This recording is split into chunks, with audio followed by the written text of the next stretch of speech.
Carlos Silveira.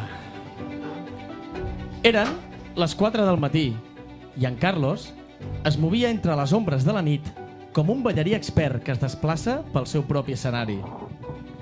En Carlos no només controlava l'accés, sinó que havia après a llegir la narrativa de la nit. Però tot això no era sinó una petita part d'una vida que havia recorregut diferents escenaris.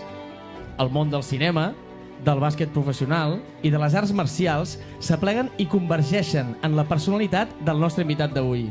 Si alguna vegada no us deixa entrar, doneu-li les gràcies per protegir-vos dels malsons nocturns i mantenir l'equilibri còsmic. Rebem, ara i aquí, el mag del control d'admissions, el mestre de cerimònies de la follia nocturna, el guardià i llegenda viva de la nit, Carlos Silveira. Un aplaudiment, sisplau, per Carlos! Bravo! Vamos, grande Carlos!